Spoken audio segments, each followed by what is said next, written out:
আসসালামু আলাইকুম গাইজ, আমরা আজকে আরেকটি নতুন ব্লগে চলে আসলাম। আরেকদিনকে খেয়েছিলাম কাঁঠাল, আজকে কিন্তু আম পার্টিতে আমরা ব্যস্ত। একটি সুসমৃদ্ধ জায়গা, জামতলার নিচে ছায়া জায়গার আম খাওয়ার মজাই আলাদা, তাই না তামিম? আমাদের মধ্যে আম চুলায় ব্যস্ত আছে রবিউল ভাই, নাকি? সে কিন্তু রান্না বান্না সব করতে পারে।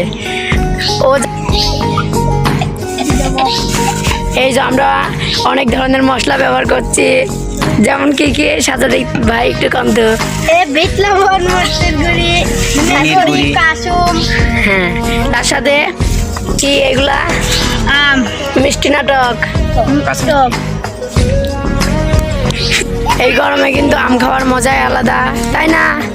আবার ছায়া তুলে আম খাওয়ার মজা আলাদা।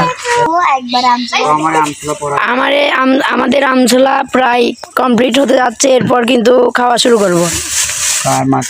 আমাদের আম খাওয়া দেখে আপনাদেরও জিভে জল চলে আসতে পারে। তো ফানি কন্টেন্টের মধ্যে যেমন আম, পেঁপে, কাঁঠাল, তাল, যেরকম ধরেন ফুটের মধ্যে আমরা ফলগুলো দিয়ে ব্লগ করি, যেমন আম খাওয়া, কাঁঠাল খাওয়া, তাল খাওয়া। ইনশাল্লাহ পরে ভিডিও হতে পারে পেঁপে খাওয়া বা তাল খাওয়া, ইনশাল্লাহ, নাকি? আমরা একটি পার্টির আয়োজন করতে যাচ্ছি, যেটা হবে মামা ভাগ্নে অস্থির বিনোদন ইউটিউব অফিসিয়াল চ্যানেল থেকে। আমাদের রবিউল ভাই আমাদেরকে বিশেষভাবে দাওয়াত অনুষ্ঠিত করেছে, আমরা কিন্তু মিস করব না ইনশাল্লাহ। ওই ব্লগটাও এখানে আমাদের খাওয়া দেখে কুদ এসেছে, তাই না? ইতিমধ্যে কিন্তু আমাদের রবিউল ভাই আম কাটা শেষ করলো, সে কিন্তু আম ধরছে। ভাই, আপনার হাত কি ধোয়া আছে?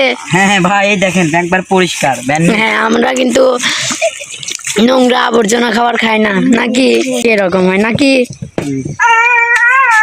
আমাদের সাজ্জাদ ভাই কিন্তু ইতিমধ্যে, এটা হলো কি দেখি ভাইয়া, কাসুম রাঁধুনি মানেই স্পেশাল,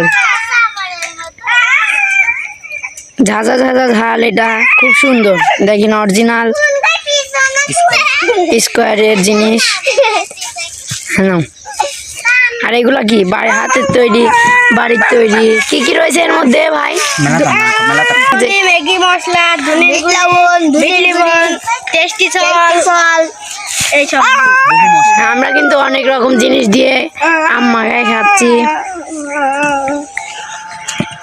আমাদের ভাই কিন্তু কুচি কুচি করে কাটা শুরু করে দিয়েছে।